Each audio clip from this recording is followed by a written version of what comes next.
thank you for returning to the Exporter Sports Talk Show live on Raw Radio. You already know I'm your host, the NFL Exporter, and let's go ahead and get into some fantasy football now. In the preseason we did all of our rankings for each position. I pretty much gave you the handbook to put a successful fantasy football roster together, a championship team. So I certainly hope that you followed my advice. In my first week of action, I was 2-1. In my ESPN league, I have Tom Brady. I have Alfred Morris of the Washington Redskins. I have Mark Ingram. I have Calvin Johnson. I have Vincent Jackson. I have Julius Thomas. I have Marcus Colston working my flex. I had Seattle's defense and Seattle's kicker. So between the damage that was done between Calvin Johnson, Julius Thomas, and Mark Ingram, I was able to get off to a nice start over there, put up over 100 points. In my NFL.com league, which is my family league, I know everybody out there has at least one league where you're in it with family, friends, co-workers, people that you kind of see on a regular basis. Got off to a great start over there. My team over there is Trump tight. I'm deep. My starting quarterback this week was Nick Foles. My running backs are DeMarco Murray and Monty Ball. My wide receivers this week were Reggie Wayne and Marcus Colston. My tight end this week was Martellus Bennett. I had Cordero Patterson of the Minnesota Vikings working my flex. My kicker is Phil Dawson, who, by the way, is going to be cut off the team. He is the only San Francisco 49er that I was able to get. For those of you who don't know, I am a 49ers fan. But he missed an easy 35-yard field goal, and I started to keep him on the team just to make sure I had some burgundy and gold on the squad. But you know what? That's unacceptable. I'm getting rid of this guy, getting me another kicker. I'll find a way to pick up another 49er somewhere down the road. And then my defense is the New England Patriots. Now check out my bench. I have Matthew Stafford, who put up big-time numbers. I have Noshawn Moreno, who killed it this week. I have Randall Cobb, who got a touchdown for the Green Bay Packers. I also have Rob Gronkowski and Kelvin Benjamin of the Carolina Panthers. So over in this NFL.com league, I definitely got a tight squad. Certainly expecting to do big things over there. For those of you who play fantasy football and you're in more than one league, unless you pick the same exact players, you know that sometimes you get caught out there with the double-edged sword, meaning that you play against players who you have on your team. And so this is how it worked out for me. Now, in my NFL.com league, I played against Tom Brady and Vincent Jackson, who are the players that I have in my ESPN league. And so those guys did not do too good, which I'm happy because I was able to win in my ESPN league with the other players that I had. But Brady and Vincent Jackson doing poorly helped me get the victory in the NFL.com league. On the other hand, in my Yahoo league, I played against Matt Ryan, who again was the leading scorer for all fantasy football players this week. Now he's not on my team, but Calvin Johnson and Julius Thomas are on my ESPN league, and so they helped me get the victory over there. But they helped clip me down in my Yahoo league, so I know that my fantasy football players out there can certainly relate to that. Now let's go through our top performers for the week. Again, starting with our quarterbacks, the number one overall fantasy football stud of the first week of NFL action was the Falcons quarterback, Matt Ryan, who again put up 448 yards and 3 TDs. Coming in behind him was Matt Stafford of the Lions with 29 points. Andrew Luck for Indianapolis had 25. Peyton Manning for the Broncos had 22. And Carson Palmer of the Arizona Cardinals had 20. Now, out of those 5 quarterbacks who I just named, Ryan, Stafford, Luck, Manning were all in my top 10 rankings, and Carson Palmer made the top 15 as a starting quarterback as well. Let's look at some other quarterbacks who put out solid performances. Jake Locker of the Tennessee Titans had 19. Derek Anderson, who filled in for Cam Newton, and Andy Dalton out in Cincinnati had 18. Jay Cutler in Chicago, Colin Kaepernick, who played a very efficient ball game for San Francisco, and Russell Wilson out in Seattle, all three of them had 17. And then Ben Roethlisberger and Chad Henne, another guy who I bumped up the rankings late. I told you don't want to start this guy right away, but keep your eye on him, because if he can keep his turnovers down, the only way that Jacksonville is going to be able to move the football is through the air. Henne had 16 points. Let's look at some guys who underachieved. Drew Brees, Nick Foles, Phillip Rivers, Tom Brady, Aaron Rodgers, Tony Romo. All of those guys underachieved this week. Brees, Brady, and Aaron Rodgers were in the top 5 quarterbacks, but just were not able to get the job done, especially Brady and A-Rod. They were just under a lot of duress from that Seahawks and Miami's defense. Brees put up decent numbers, as he always does, with over 300 yards, but you expect for him to throw more than one touchdown. That's what really hurt his numbers. And then Nick Foles just got into an early rut, losing 2 fumbles and throwing an interception. So when he put it back together late, he wasn't able to put up big numbers. However, depending on what type of league you're in, like mine over at NFL.com, he was still able to do his thing. Even after that rough start, because he ended with 322 yards and 2 touchdowns, still put up 23 points. But in overall fantasy football, just straight up points, no bonuses for yardage, no bonuses for anything. Nick Foles was a failure. Let's take it over to our running backs. Top running backs of the week were Marshawn Lynch out in Seattle and Le'Veon Bell for the Pittsburgh Steelers, each respectively scoring 24 points. Noshawn Moreno had 19 out in Miami. Mark Ingram had 18 for the New Orleans Saints. DeMarco Murray had 17 for the Cowboys. Matt Forte and Chris Ivory put up 16 each. And then Rashard Jennings for the Giants and Isaiah Crowell for the Cleveland Browns put in 15 points. On our honorable mention list, we have Darren Sproles for Philly. We have Chris Johnson for the Jets and Justin Forsett out in Baltimore, who we'll be talking a little bit more about him later. They all put in 14 points. Monty Ball out in Denver, 13. C.J. Spiller of Buffalo, Ryan Matthews out in San Diego, and Shane Vereen, running back for the New England Patriots, all had 12 points. And then this is the thing that you love about Shady McCoy. Even in a effort where he didn't play too well and didn't score a touchdown, because he can catch out the backfield as well as run the football, still put up 11 points. Joique Bell put up 11. Carlos Hyde, back at running back for San Francisco, put in 11. And then Giovanni Bernard is another guy who I see being a short shot double-digit guy. He was able to put it together, catching passes and running for 10 points, along with rookie Derek West. And the Texans' Arian Foster put in 10 points as well. Looking at the wide receivers, Megatron Calvin Johnson led the way with 28 big points. Rookie Allen Hurns out in Jacksonville put in 23. The stud A.J. Green put in 19 out in Cincinnati. Cordero Patterson out in Minnesota put in 18. Steve Smith of the Baltimore Ravens, as well as Antonio Brown of the Pittsburgh Steelers, each put in 17 points. Jeremy Maclin out in Philadelphia and big-time rookie Kelvin Benjamin both scored 15. DeAndre Hopkins and Brandon Cooks both scored 14 points. You got to like that, especially Cooks. He's another guy I mentioned.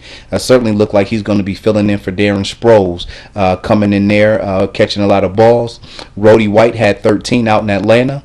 Mike Wallace put in 12 for the Dolphins. And then Brandon Marshall and Randall Cobb both had 11. And then an honorable mention to Rod Streeter and Kendall Wright, who were able to reach double digits with 10.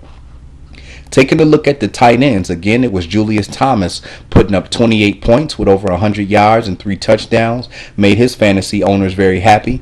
How about Vernon Davis for the 49ers? Put in 16 points. Greg Olsen, we spoke about him. He was rated number 6 for our tight ends. Put in 14 big points. Martellus Bennett, another one of our top 13 tight ends, put in 13 points. Zach Ertz out in Philly, 13. Dwayne Allen, tight end for the Colts, put in 12. Adrian Robinson, the tight end for the Giants, put in 11. And in limited time, Rob Gronkowski put in 10 points. And then for the tight ends, you know that the ratings are a little bit different. If a tight end gets over 7 points, then you certainly consider that a productive day. And we had quite a few guys who did that. We're talking Antonio Gates out in San Diego, Delaney Walker out in Tennessee, Anthony Fasano for the Kansas City Chiefs, Dennis Pitta for Baltimore, Jimmy Graham for the Saints, Kyle Rudolph for the Minnesota Vikings, and Levine, boy, this guy's name is tough, Tualolu for the Atlanta Falcons. Let's move over to our defense and special teams. The Texans led the way with 20 points. The Vikings chipped in 19. 49ers defense put in 17. The Titans 15. Philadelphia 14. The Carolina Panthers had 12. And then the Lions, the Dolphins, and the Seahawks all put in 10 points. And then remember, we stressed the importance of having a good kicker. I told you that these guys can get you double-digit points and really help your football teams out. How about Matt Bryant, the kicker for the Atlanta Falcons, putting in 18 points? That helped out a lot of people get a victory in fantasy football this week. Mike Nugent out in Cincinnati and Ryan Suckup out in Kansas City each had 16 points. Caleb Sturgis, the kicker for Miami, had 15. How about Scott Swisham out in Pittsburgh, Dan Carpenter for Buffalo, and Blair Walsh for Minnesota? All of them had 13 points. We're talking about Shane Graham and Cody Parker. Graham is with New Orleans. Parker is with Philadelphia. Each of them had 12 points. And then Steven Gostkowski, the kicker for New England, and Steven Hauschka, the kicker for Seattle, each had 10 points. And so our game balls are going to go this week to the players who put up the top performances at each position.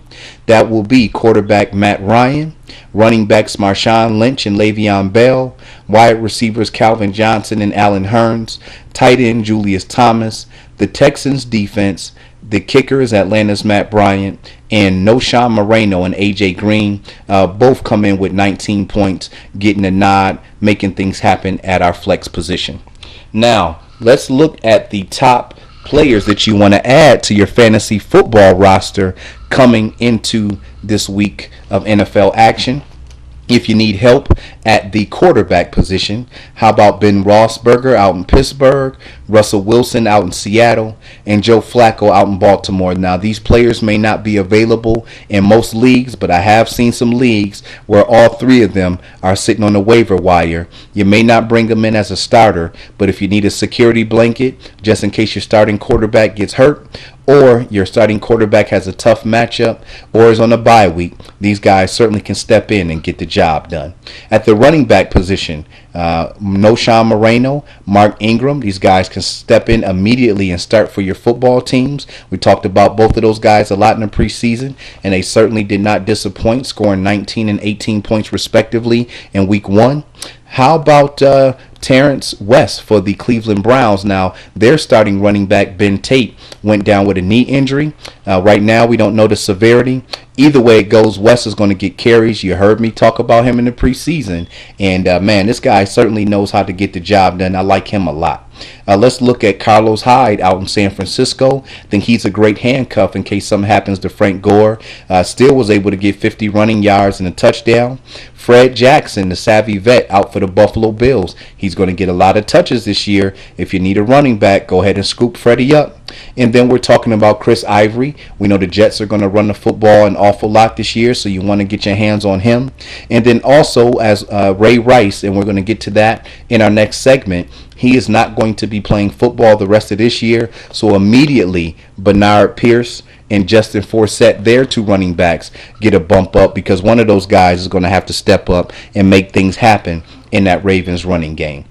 Now, when we are looking at the wide receiver position, go ahead and grab Josh Gordon of the Cleveland Browns. We're going to talk a little bit about him and that situation in our next segment, but just trust me, get Josh Gordon if you can get your hands on him.